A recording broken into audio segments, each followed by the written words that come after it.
Good morning, Carl. Remember about 5 months ago when the Boeing board of directors, as the 737 MAX situation was unfolding, they said, look, we're going to have a committee formed on the board of directors to analyze our safety practices. Well, they have now decided they will have a permanent safety committee on the board of directors.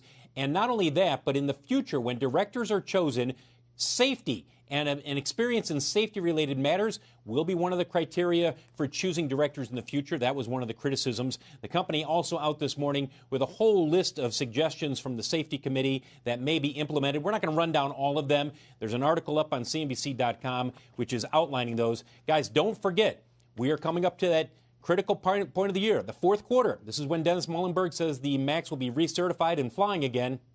We'll see, because we're almost here, and this is the time when we'll see if it actually does get certified and is back in the air. All right, Phil, important on Boeing.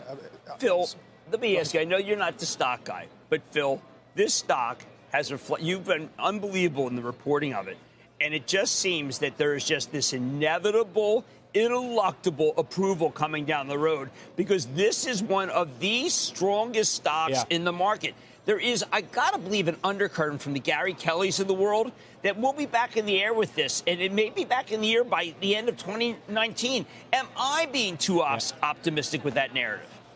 No, because I think if you listen to the commentary, whether it's from the new head of the FAA, whether it's from those in the airline industry, CEOs, whether it's Gary Kelly, Oscar Munoz, the expectation is, at least in North America, that the MAX will be flying by the end of the year. Now, are they too optimistic? That's going to be the big question here, Jim. But I think that most people believe this plane is close to recertification. Doesn't mean it's going to happen next month, but they do believe that by the end of the year, they will get this back in the air, at least in North America. Europe, China, that's a different beast altogether, may take longer. Wow. As we're talking, Phil, Jim tweets Boeing is a buy. Right? Absolutely.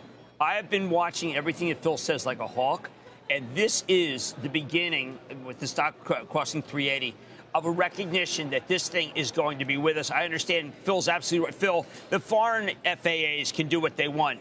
But this plane, once it's in the air, it's going to be in the air everywhere. I think this is a very big, your story is getting to make me feel like this thing is going to be something we're going to forget about 18 months from now, because Boeing is being incredibly responsible. And I think they're doing great things. That is my view. I may be alone, but I think Boeing is doing this thing right, Phil. Really right here. Keep in mind, Jim, the key here is that they are likely not going to have to drop production any further. They plan to ramp up production early next year, and you know that is the key here. If you haven't lost a lot of the backlog, which they haven't, and you can ramp up production, there is potentially the chance to make this all up in terms of that backlog by the end of, let's say, 2021, mid to late 2021, in terms of those delayed deliveries. And when I talk about, Phil, when I talk about with big portfolio managers about this, what they realized was that Boeing stock was incredibly undervalued going into this, because they may have the longest runway. No one else is coming in against them. They have an unbelievable safety record. They stumbled here. They finally came clean, whatever it was. I think the FAA actually hold them up. And when this comes back, it is going to help the GDP. And you're going to see people say, I must own this stock because it's got the best 10-year trajectory of any major industrial.